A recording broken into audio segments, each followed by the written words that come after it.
वंदे मातरम विद्यार्थियों, जैसे कि आपको पता है राजस्थान स्कूल शिक्षा परिषद की तरफ से प्रश्न बैंक जारी किए गए इस साल और कक्षा 12वीं का राजनीति विज्ञान का जो प्रश्न बैंक है उसके विभिन्न अध्यायों के वीडियो मैंने विस्तार से बना रखे हैं। हालांकि जो प्रश्न बैंक है उसमें जो भी प्रश्न वगैरह दिए हुए उनके उत्तर नहीं दिए हुए, लेकिन मैंने प्रयास किया है कि प्रत्येक चैप्टर का वीडियो डिटेल में जिसमें प्रश्न उनके उत्तर वगैरह सारे दिए हुए बताने का प्रयास किया। और इसी श्रृंखला में मैंने 3 वीडियो पहले बना दिए जिसमें राष्ट्र निर्माण की चुनौतियां, एक दल के प्रभुत्व का दौर और नियोजित विकास की राजनीति। आज जिस अध्याय का हम अध्ययन करेंगे वो है कांग्रेस प्रणाली, चुनौतियां और पुनर्स्थापना। इस अध्याय से संबंधित जितने भी प्रश्न इस मॉडल जो प्रश्न बैंक में दिए हुए उनके उत्तर सहित मैं आपको बताने का प्रयास करूंगा। वीडियो थोड़ा सा लंबा होगा क्योंकि पूरे पार्ट का इसमें रिवीजन हो जाएगा, तो आप वीडियो पूरा जरूर देखें। तो आइए शुरू करते हैं। कांग्रेस प्रणाली, चुनौतियां और पुनर्स्थापना, इससे संबंधित जो भी वस्तुनिष्ठ प्रश्न यानी ऑब्जेक्टिव टाइप के प्रश्न बन रहे हैं। पहला प्रश्न है कि आजादी के बाद शुरुआत में कांग्रेस का चुनाव चिन्ह क्या था? ऑप्शंस हैं हाथ का पंजा, झंडा, चरखा या 2 बैलों की जोड़ी। तो हाथ का पंजा तो चलो अभी है, जो आजादी के समय कांग्रेस का चुनाव चिन्ह था वो झंडा था। अगला प्रश्न, कर्पूरी ठाकुर किस राज्य के नेता थे? ऑप्शंस है राजस्थान, बिहार, उत्तर प्रदेश या पश्चिम बंगाल। तो ये बिहार के नेता थे, मुख्यमंत्री भी रह चुके थे बिहार के कर्पूरी ठाकुर। अगला है पंडित नेहरू की मृत्यु कब हुई थी? तो पंडित जवाहरलाल नेहरू की मृत्यु 1964 में हुई थी, 64 में। अगला है गरीबी हटाओ का नारा किसने दिया? तो 4 ऑप्शंस, जवाहरलाल नेहरू, इंदिरा गांधी, लाल बहादुर शास्त्री या अटल बिहारी वाजपेयी।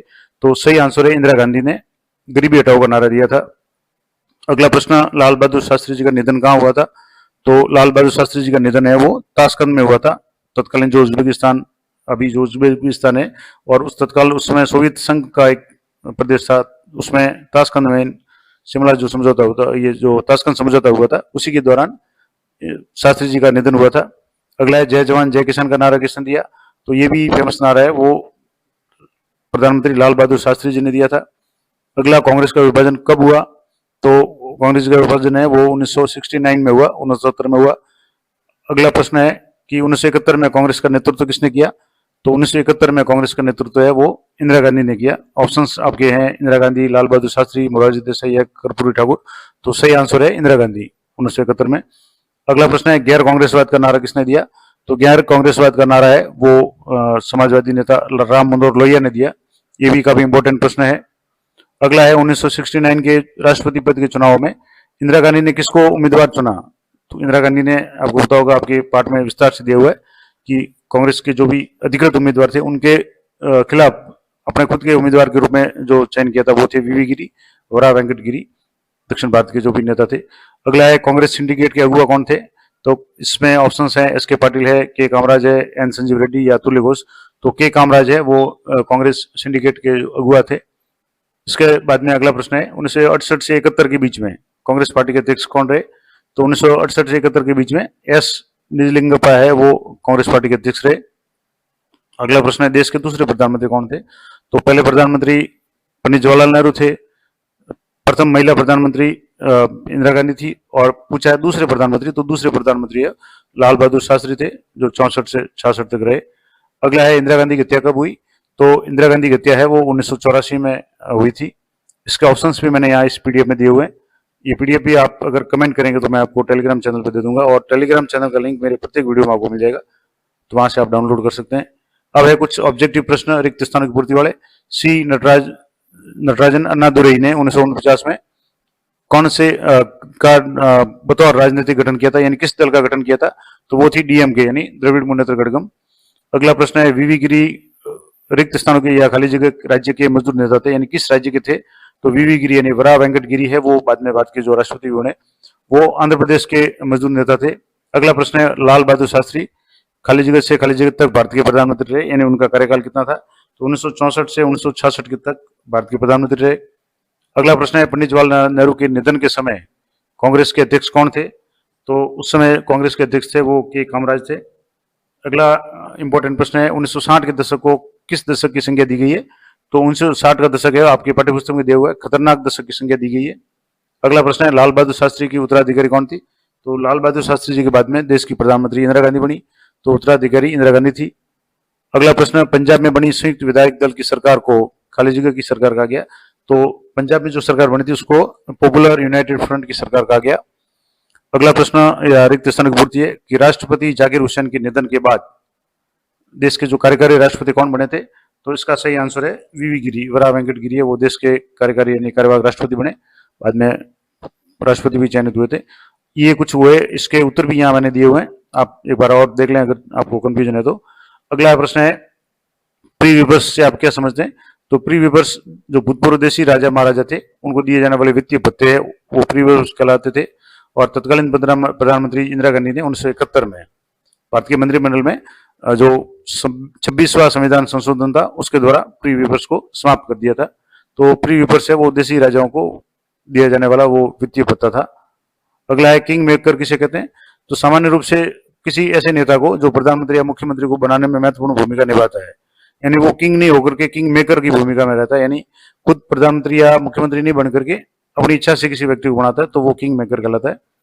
कांग्रेस सिंडिकेट से आप क्या समझते हैं? तो 1967 में कांग्रेस नेताओं का जो पुराने जो नेता थे उनका एक प्रतिष्ठित समूह था जिसको कांग्रेस सिंडिकेट कहा गया, जिसको कांग्रेस ओबी कहा गया, जिसके नेता भी आगे नाम आ जाएगा। कामराज योजना क्या थी? तो कांग्रेस के जो तत्कालीन अध्यक्ष थे के कामराज, उन्होंने एक प्रस्ताव रखा था 1963 में कि सभी वरिष्ठ कांग्रेसी नेताओं को इस्तीफा दे देना चाहिए और अपेक्षाकृत युवा पार्टी कार्यकर्ता है उनको मौका देना चाहिए, कमान संभालनी चाहिए, और ये प्रस्ताव कामराज योजना के नाम से फेमस हुआ। अगला है के कामराज, एस के पाटिल, एम के पाटिल और निजलिंगप्पा जैसे नेता है वो किस समूह के सदस्य माने जाते थे? तो अभी जो शब्द आया था कांग्रेस सिंडिकेट, तो कांग्रेस सिंडिकेट यानी जो पुरानी कांग्रेस थे या जो पुराने नेता थे ये सारे इसी में आते थे। कामराज है के कामराज, एस के पाटिल और निजलिंगप्पा जैसे नेता थे। अगला प्रश्न है कि किन्हीं 4 राज्यों के नाम बताइए जहां 1967 में, क्योंकि उस समय पहली बार देश में गैर कांग्रेसी सरकार बनी थी, तो गैर कांग्रेसी सरकार कहाँ कहाँ बनी? तो राजस्थान, पंजाब, उत्तर प्रदेश और पश्चिम बंगाल में बनी थी। इसके बाद में अगला प्रश्न है 10 सूत्री कार्यक्रम कब और क्यों लागू किया गया? तो 10 सूत्री कार्यक्रम तत्कालीन प्रधानमंत्री इंदिरा गांधी द्वारा 1967 में लागू किया गया था, और उसका मेन कारण था कि कांग्रेस की प्रतिष्ठा को पुनर्स्थापित करने के लिए लागू किया गया था। अगला प्रश्न है 1971 के चुनाव में कांग्रेस पार्टी की जीत का प्रमुख कारण क्या था? तो 1971 में वापस कांग्रेस की पुनः जीत हुई, इसका प्रमुख कारण था कि इंदिरा गांधी का एक तो करिश्माई नेतृत्व था, चमत्कारी नेतृत्व था। इसके अलावा कांग्रेस की समाजवादी नीतियां, गरीबी हटाओ का नारा जो इंदिरा गांधी ने दिया था बहुत फेमस नारा था, और इस कारण से इंदिरा गांधी की नेतृत्व में कांग्रेस की पुनः जीत हुई। अगला है पहली गैर कांग्रेसी सरकार कौन से राज्य में बनी और किस पार्टी द्वारा बनाई गई? तो देश में जो पहली गैर कांग्रेसी सरकार है वो केरल में कम्युनिस्ट पार्टी द्वारा बनाई गई थी, भारतीय कम्युनिस्ट पार्टी के द्वारा। अगला है शास्त्री जी के निधन के बाद प्रधानमंत्री पद के लिए कांग्रेस के वरिष्ठ नेताओं ने इंदिरा गांधी को समर्थन क्यों दिया? खास करके कांग्रेस के नेता जो सिंडिकेट कांग्रेस के नेता थे उन्होंने समर्थन क्यों दिया? तो इसका मेन कारण था कि शास्त्री जी के निधन के बाद में प्रधानमंत्री पद के लिए कांग्रेस के वरिष्ठ नेताओं ने संभवतः ये सोचकर इंदिरा गांधी का समर्थन किया कि इंदिरा गांधी है वो प्रशासनिक और राजनीतिक मामलों में विशेष अनुभव नहीं होने के कारण उनके दिशा निर्देश में काम करेगी, उनके ऊपर निर्भर रहेगी, और इस कारण से उन्होंने इंदिरा गांधी को प्रोत्साहित करके उनको बढ़ावा दिया। हालांकि बाद में इंदिरा गांधी ने प्रधानमंत्री बनने के बाद में इनको एक तरह से नकार दिया और ये लोग नाराज भी हो गए, तो ये कारण था। गठबंधन सरकार की अवधारणा को स्पष्ट कीजिए। तो गठबंधन सरकार का क्या मतलब होता है? तो जब किसी भी राजनीतिक दल को सदन में पूर्ण बहुमत नहीं मिलता तो एक से अधिक दल मिलकर के सरकार बनाते हैं और उस सरकार को गठबंधन सरकार या कई बार सामान्य भाषा में खिचड़ी सरकार भी कहते हैं। खिचड़ी का मतलब जिसमें सब कुछ शामिल हो, तो गठबंधन का मतलब हुआ एक से अधिक दल मिलकर के सरकार बनाते हैं। अब गठबंधन भी 2 तरह के होते हैं, एक तो चुनाव पूर्व के गठबंधन हो सकते हैं या चुनाव के पश्चात के। कई पार्टियां हैं वो चुनाव से पहले गठबंधन करके सीटें निर्धारित करके अपने चुनाव लड़ती है, और एक गठबंधन वो होता है जो चुनाव जीतने के बाद में कई दल मिल करके गठबंधन करते हैं, तो ये गठबंधन हो गया। ग्रैंड अलायंस से आप क्या समझते हैं? तो 1971 में 5वें आम चुनाव में सभी जो बड़ी गैर साम्यवादी और गैर कांग्रेसी विपक्षी पार्टियां थी उन्होंने एक चुनावी गठबंधन बनाया और जिसे ग्रैंड अलायंस कहा गया। अगला प्रश्न है राजनीतिक भूकंप से आप क्या समझते हैं, ये क्या तात्पर्य? तो 1967 के जो चुनाव थे वो काफी चमत्कारी एक तरह से अलग चुनाव थे, और इन चुनावों में कांग्रेस को केंद्र और राज्य स्तर पर हुए नुकसान के कारण चुनावी विश्लेषक थे तत्कालीन, उन्होंने कांग्रेस के लिए इसे राजनीतिक भूकंप का नाम दिया। यानी एक तरह से बड़ा बदलाव हुआ देश में, कई राज्यों में गैर कांग्रेसी सरकार बनी, तो इसको राजनीतिक भूकंप कहा गया। प्री विपर्स से आप क्या समझते हैं? हालांकि ये प्रश्न रिपीट हुआ है। तो प्री विपर्स का मतलब हुआ देशी राजा महाराजा थे उनको दिया जाने वाला विशेष भत्ता जो वित्तीय भत्ता था उसको प्री विपर्स कहा गया। एक और शब्द जो इस पार्ट में काफी चर्चित है वो है आयाराम गयाराम की राजनीति से आप क्या समझते हैं? तो आयाराम गयाराम का मतलब है कि नेताओं द्वारा अपने स्वार्थ के लिए निरंतर दल बदलते रहना, और इसके संबंध में जो पंजाब के नेता थे गयाराम, उनका संदर्भ यहाँ आता है जिन्होंने 3 बार कुछ ही दिनों में अपना दल बदला था। इस कारण से ये जुमला फेमस हुआ। गैर कांग्रेसवाद से क्या अभिप्राय है? तो गैर कांग्रेसवाद, जैसे कि आपने अवसर में इसमें पढ़ा था, राम मनोहर लोहिया जो समाजवादी नेता थे, उनके द्वारा प्रस्तुत एक विचारधारा थी, और कांग्रेस को सत्ता से अलग करने के लिए समाजवादी नेता द्वारा जो विचारधारा प्रस्तुत की गई थी राम मनोहर लोहिया द्वारा, वो विचारधारा गैर कांग्रेसवाद कही गई। अगला है कांग्रेस ऑर्गेनाइजेशन, यानी कांग्रेस ओ से आपका क्या तात्पर्य? तो नवंबर 1969 में सिंडिकेट की अगुवाई वाली जो कांग्रेस थी, यानी जो सिंडिकेट कांग्रेस थी, पुराने जो कांग्रेस नेता थे एस निजलिंगप्पा या एस के पाटिल या के कामराज वगैरह थे, वही कांग्रेस ऑर्गेनाइजेशन या ओल्ड कांग्रेस के नाम से जानी जाती है। अब कुछ लघुतरात्मक प्रश्न है कि राम मनोहर लोहिया के बारे में आप क्या जानते हैं। मैं वीडियो में थोड़ा सा फास्ट बता रहा हूँ क्योंकि अभी परीक्षा का समय है और आपके पास में बहुत ज्यादा टाइम नहीं है।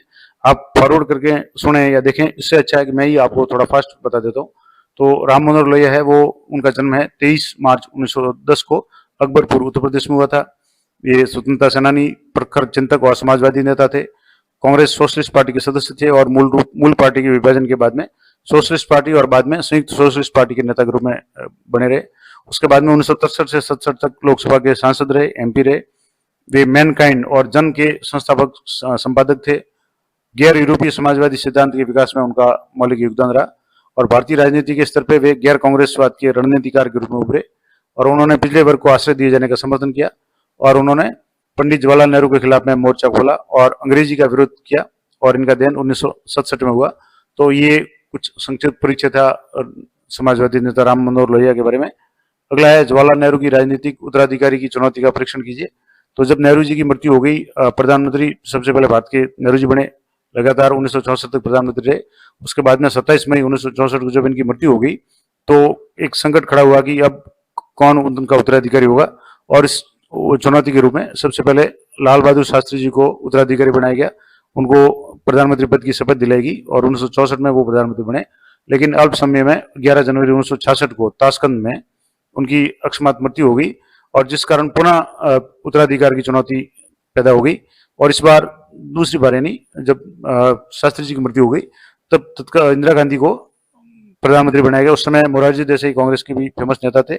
तो जब मतदान हुआ तो उसमें गुप्त मतदान द्वारा इंदिरा गांधी ने मोरारजी देसाई को हरा दिया, और कांग्रेस ने 1/3 से अधिक सांसदों ने अपना मत दिया, और इंदिरा गांधी है वो नेहरू जी की या कहें कि शास्त्री जी के उत्तराधिकारी के रूप में प्रधानमंत्री बनी।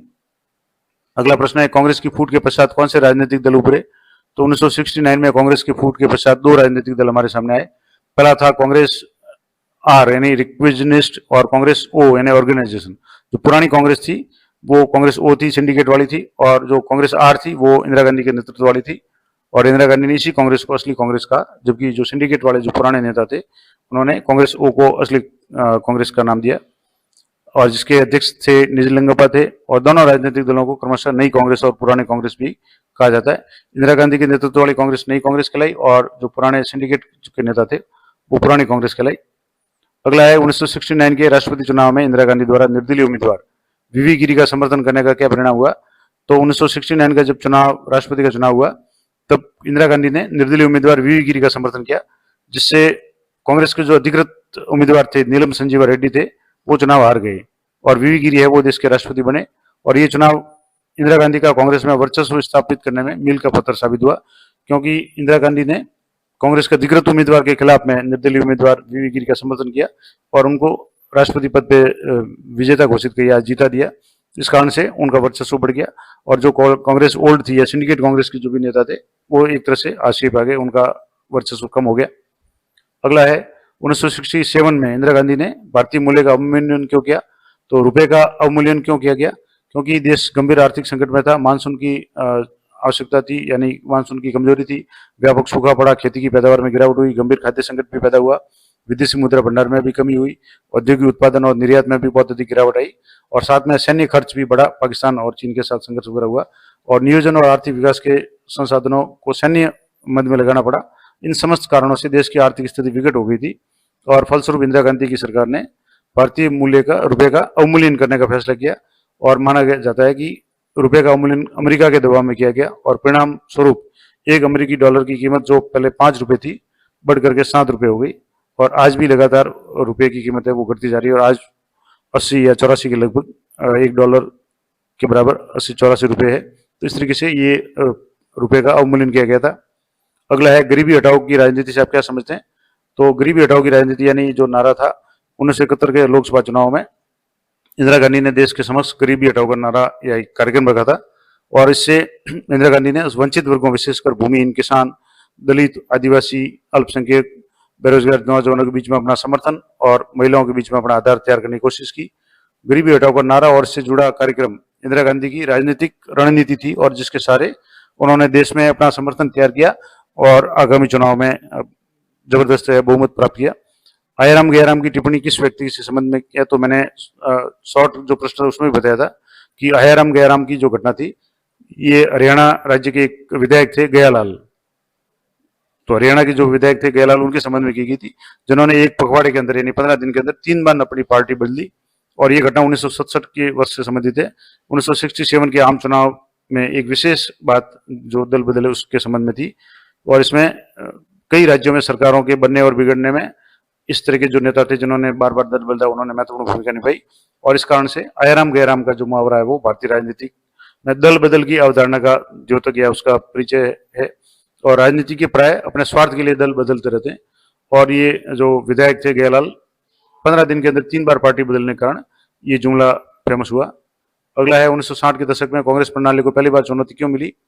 तो राजनीतिक प्रतिस्पर्धा ज्ञान हो चली थी, और ऐसे में कांग्रेस को अपना प्रभुत्व बरकरार रखने में मुश्किलों का सामना करना पड़ रहा था, और विपक्ष पहले की अपेक्षा कहीं अधिक शक्तिशाली था, और इस कारण से कांग्रेस को इस विपक्ष की चुनौती का सामना करना पड़ा, और कांग्रेस को अंदरूनी चुनौतियां भी झेलनी पड़ी। और क्योंकि अब ये पार्टी अपने अंदर की जो विभिन्नता के साथ में सामंजस्य नहीं स्थापित कर पा रही थी, और इसलिए कांग्रेस प्रणाली को सन 1967 के दशक में 60 के दशक में पहली बार चुनौती मिली।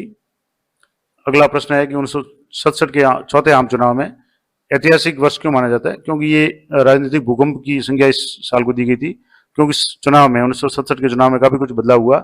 पहला तो ये था कि चुनाव जो जवाहरलाल नेहरू प्रधानमंत्री थे, उनके निधन के बाद पहली बार आयोजित हो रहा था, यानी बिना नेहरू जी के ये चुनाव हो रहे थे।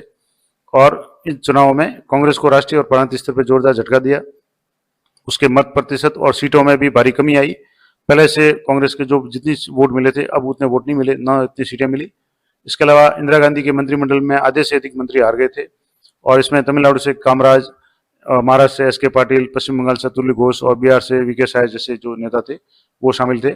और चुनाव इतिहास में पहली घटना थी जब किसी गैर कांग्रेसी दल को किसी राज्य में पूर्ण बहुमत मिला। इस तरीके से ये चुनाव महत्वपूर्ण थे। 5वीं लोकसभा के चुनाव में कांग्रेस की जीत के 2 कारण बताइए। तो 5वीं लोकसभा के चुनाव जो 1971 में हुआ था, उसमें जीत के कारण कुछ थे। उनमें था कि इंदिरा गांधी का एक तो चमत्कारिक नेतृत्व।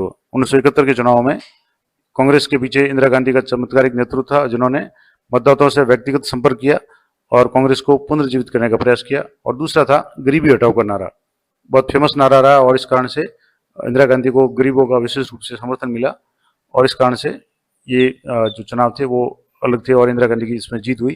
के कामराज कौन थे? तो के कामराज का जन्म 15 जुलाई 1903 में हुआ था, और ये भारत के तमिलनाडु प्रांत के प्रसिद्ध स्वतंत्रता सेनानी और राजनेता थे। और तत्कालीन मद्रास राज्य जो वर्तमान में तमिलनाडु है से भारतीय संविधान सभा के सदस्य भी चुने गए। स्वतंत्रता के बाद उन्होंने तत्कालीन मद्रास यानी वर्तमान तमिलनाडु के दूसरे मुख्यमंत्री के रूप में नेतृत्व किया, और मद्रास प्रांत में शिक्षा का प्रचार, स्कूली बच्चों को जो पोषाहार या जो मिड डे मील की अवधारणा भी जो है वो उनकी संकल्पना थी। और इसके अलावा इस योजना को यानी दोपहर का भोजन देने की योजना को उन्होंने खूब फेमस किया, उनको ख्याति मिली। और इसके बाद में 1963 में कामराज योजना के नाम से उन्होंने एक प्रस्ताव भी रखा था, जिसके अंतर्गत उन्होंने सुझाव दिया था कि जो वरिष्ठ कांग्रेसी नेता है, पुराने कांग्रेस नेता है, उनको त्यागपत्र दे देना चाहिए, और जो भी युवा कार्यकर्ता है उनको मौका देना चाहिए पार्टी की कमान संभाल सके। और वे कांग्रेस पार्टी के अध्यक्ष भी रहे, और 2 अक्टूबर 1975 को उनका निधन हो गया। ये जानकारी थी के कामराज के बारे में। अगला है सिंडिकेट पर दक्षिण पंथियों से गुप्त समझौते के आरोप क्यों लगे? तो सिंडिकेट कांग्रेस के जो पुराने नेता थे, 1969 के राष्ट्रपति चुनाव में जो तत्कालीन लोकसभा अध्यक्ष नीलम संजीव रेड्डी थी, वो कांग्रेस के अधिकारित उम्मीदवार थे, और सिंडिकेट के जो भी नेता थे उन्होंने उनको उम्मीदवार घोषित किया था। लेकिन तत्कालीन उपराष्ट्रपति वीवी गिरी एक स्वतंत्र उम्मीदवार, निर्दलीय उम्मीदवार के रूप में खड़े हुए, और इंदिरा गांधी ने अपना वर्चस्व दिखाने के लिए कांग्रेस के सांसदों और विधायकों को अंतरात्मा की आवाज के आधार पर मत देने का बात कह करके वीवी गिरी का समर्थन कर दिया। और इस कारण से तत्कालीन जो कांग्रेस अध्यक्ष थे एस निजलिंगप्पा, उन्होंने जनसंघ और स्वतंत्र पार्टी जैसी दक्षिणपंथी पार्टी से अनुरोध किया कि वे अपना मत नीलम संजीवा रेड्डी के पक्ष में डालें। इस पर जगजीवन राम, फखरुद्दीन अहमद जैसे नेताओं ने सिंडिकेट पर दक्षिणपंथियों के साथ गुप्त समझौते का आरोप लगाया। तो ये कुछ महत्वपूर्ण बातें थी। अगला हमारा जो प्रश्न है वो है कि कांग्रेस पार्टी किन मसलों को लेकर 1969 में टूट का शिकार हुई। तो ये कुछ निबंधात्मक प्रश्न है, बड़े प्रश्न है, तो मैं थोड़ा सा बता देता हूँ, बाकी पूरी पीडीएफ आपको टेलीग्राम चैनल पर दे दूंगा, वहां से आप देख सकते हैं। तो कांग्रेस पार्टी ने सन 1969 में टूट के कारण क्या क्या मसले हुए। तो पहला था 1969 में इंदिरा गांधी की असहमति के बावजूद सिंडिकेट ने तत्कालीन लोकसभा अध्यक्ष नीलम संजीवा रेड्डी को कांग्रेस की तरफ से राष्ट्रपति का उम्मीदवार बनाया। इंदिरा गांधी ने विरोध करके जो तत्कालीन उपराष्ट्रपति थे वीवी गिरी, उनको बढ़ावा दिया और एक निर्दलीय उम्मीदवार के रूप में उनका समर्थन किया और उनको जीता भी दिया। और इस कारण से कांग्रेस में ये बहुत बड़ी फूट का कारण ये राष्ट्रपति चुनाव रहा। इसके बाद में इंदिरा गांधी ने 14 अग्रणी बैंकों का राष्ट्रीयकरण कर दिया और भूतपूर्व राजा महाराजाओं को जो विशेष अधिकार प्राप्त था प्रीविपर्स, उसको समाप्त कर दिया 26वें संविधान संशोधन के द्वारा। जैसी कुछ जनप्रिय नीतियां हैं उसकी घोषणा की। और उस समय मोरारजी देसाई देश के उप प्रधानमंत्री और वित्त मंत्री थे और इस दोनों मसलों पे प्रधानमंत्री और उनके बीच में यानी वित्त मंत्री के बीच में गहरे मतभेद हुए और इसके कारण मोरारजी देसाई ने भी सरकार से त्यागपत्र दे दिया। इसके अलावा पूर्व में भी कांग्रेस के भीतर इस तरह के मतभेद उठ चुके थे, लेकिन इस बार मामला कुछ अलग था। दोनों गुट चाहते थे कि राष्ट्रपति के चुनाव में शक्ति को आजमा लिया जाए और इस कारण से आखिरकार जो निर्दलीय उम्मीदवार थे जिनको इंदिरा गांधी ने समर्थन दिया वीवी गिरी, वो चुनाव में विजयी रहे और कांग्रेस पार्टी के आधिकारिक उम्मीदवार नीलम संजीवा रेड्डी है वो हार गए और इस कारण से पार्टी का टूटना यानी कांग्रेस पार्टी का टूटना तय हो गया और कांग्रेस के दो भाग हो गए, कांग्रेस ओ और कांग्रेस आर। कांग्रेस अध्यक्ष ने इंदिरा गांधी को अपनी पार्टी से निष्कासित कर दिया और इस प्रकार कांग्रेस पुरानी कांग्रेस और नई कांग्रेस में विभाजित होगी और इंदिरा गांधी ने इस टूट को विचारधाराओं की लड़ाई के रूप में पेश किया। तो ये कुछ महत्वपूर्ण जानकारी थी। अब है दल बदल की राजनीति के बारे में समझाइए। तो दल बदल का मतलब है कि जब कोई जनप्रतिनिधि किसी पार्टी विशेष का चुनाव लेकर के चुनाव लड़े और चुनाव जीत जाए, उसके बाद में अपने निजी स्वार्थ के लिए या किसी अन्य कारण से मूल दल को छोड़कर के किसी दूसरे दल में शामिल हो जाए तो उसको दल बदल कहते हैं। यानी लोगों के सामने किसी एक दल की बुराई करके या एक दल की बड़ाई करके चुनाव जीतना, उसके बाद में अपनी स्वार्थ के कारण दल को बदल देना चुनाव के बाद में, जीतने के बाद में। और इसकी जो राजनीति है, दल बदल की राजनीति की शुरुआत 1967 के चुनाव से, आम चुनाव से मानी जाती है। और उस समय आयराम गयाराम का जो जुमला था, हरियाणा के जो गयाराम थे उनका, तो ये बहुत फेमस घटना हुई और इस कारण से 1967 में हरियाणा के जो गयाराम विधायक थे उनके संबंध में कि पखवाड़े के भीतर 3 बार पार्टी बदली। इस कारण से सरकार ने 1985 में 52वां संविधान संशोधन पेश किया और जिसमें दल बदल विरोधी कानून पेश किया गया, क्योंकि ये दल बदल की घटनाएं बहुत ज्यादा बढ़ रही थी। इस कारण से देश के केंद्र सरकार और राज्यों की सरकारें वो अस्थिर हो रही थी। इसको एक तरह से कुप्रथा के रूप में माना गया और इसको समाप्त करने के लिए 1985 में 52वां संविधान संशोधन पेश किया गया और इस कारण से ये फेमस रहा। अगला हमारा प्रश्न है, कांग्रेस को दूसरी बार राजनीतिक उत्तराधिकारी की चुनौती का सामना कैसे करना पड़ा। तो पहली बार तो जब पंडित नेहरू जी की मृत्यु हुई तब राजनीतिक संकट खड़ा हुआ। दूसरी बार शास्त्री जी जब 1966 में मृत्यु हुई तब ये जैसे 1900, यहाँ थोड़ा सा टाइपिंग मिस्टेक है, तो 1966 में जब इनकी मृत्यु हुई तब अचानक वापस कांग्रेस के सामने संकट खड़ा हुआ कि अब कौन प्रधानमंत्री बनेगा। तो उस समय दो जो मेन कैंडिडेट थे, कह सकते हैं मोरारजी देसाई और इंदिरा गांधी, कांग्रेस के बड़े नेता थे। लेकिन जो पुराने सिंडिकेट के जो नेता वगैरह थे उन्होंने इंदिरा गांधी को इस बात के आधार पर समर्थन दिया कि इंदिरा गांधी राजनीति में नहीं थी, उनको अनुभव ज्यादा नहीं था और उनको विश्वास था कि वो उनकी बात मानेगी, उनके कई अनुसार चलेगी। इसलिए और फिर गुप्त मतदान में इंदिरा गांधी को विजेता घोषित किया और मोरारजी देसाई है वो पीछे रह गए। तो इस तरीके से ये दूसरा जो संकट पैदा हुआ था। अगला हमारा प्रश्न है, आम चुनाव 1971 कांग्रेस की पुनर्स्थापना का चुनाव साबित हुआ, इस कथन की व्याख्या कीजिए। तो 1967 में जो भी राजनीतिक भूकंप आया था या जो राजनीतिक परिणाम आए थे उसके विपरीत 1971 में वापस कांग्रेस की पुनर्स्थापना हुई। तो जैसे यहाँ पूरा डिटेल में आपको बताऊंगा कि 1969 में कांग्रेस के विभाजन के पश्चात इंदिरा गांधी की सरकार हालांकि अल्पमत में आ गई, लेकिन डीएमके भारतीय कम्युनिस्ट पार्टी के समर्थन में वो सरकार बनी रही और इंदिरा गांधी की सरकार 1969 से 70 के काल में भूमि सुधार कानून, भूमि परिसीमन कानून, बैंकों का राष्ट्रीयकरण, प्री विपर्स की समाप्ति आदि के द्वारा उन्होंने कई सारे और खास करके और भी जो घोषणाएं की और इस कारण से इंदिरा गांधी के नेतृत्व वाले कांग्रेस आर और भारतीय कम्युनिस्ट पार्टी के गठबंधन को इस चुनाव में 375 सीटें मिली और 48.4% वोट हासिल किए और अकेले इंदिरा गांधी की जो कांग्रेस आर थी उसने 352 यानी 375 में से 352 सीटें अकेले इंदिरा गांधी ने जीती और 48% वोट हासिल किए। इस प्रकार 1971 के चुनाव में इंदिरा गांधी को ऐसे ऐतिहासिक जीत प्राप्त हुई। और 1971 के चुनाव में जहां इंदिरा गांधी ने गरीबी हटाओ का नारा दिया था, वहीं उनके विरोधियों ने इंदिरा हटाओ का नारा दिया, जिसको मतदाताओं ने ज्यादा पसंद नहीं किया। और गरीबी हटाओ का नारा वो फेमस रहा और लोगों ने इंदिरा गांधी के पक्ष में मतदान किया और भारी भरकम जीत के कारण इंदिरा गांधी के नेतृत्व में कांग्रेस पुनर्स्थापित हुई। और इंदिरा गांधी ने दावा किया कि उनकी कांग्रेस है, जो कांग्रेस आर है, वही असली कांग्रेस है। इस प्रकार से 1971 के जो चुनाव थे उसमें इंदिरा गांधी की ऐतिहासिक जीत के कारण कांग्रेस की भारतीय राजनीति में पुनर्स्थापना हुई, प्रभुत्व पुनः स्थापित हुआ। तो ये कुछ इंपॉर्टेंट प्रश्न थे। पूरे पार्ट के मैंने इंपॉर्टेंट प्रश्न बताने का प्रयास किया है।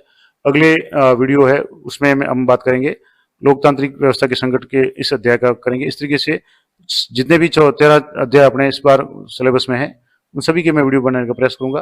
तो वीडियो अच्छा लगे तो उसको लाइक करें, अधिक से अधिक जो भी स्टूडेंट्स है, अगर टीचर्स हैं तो वो भी अपने स्टूडेंट को शेयर करें। मिलते हैं नेक्स्ट वीडियो में, तब तक जय हिंद, जय भारत।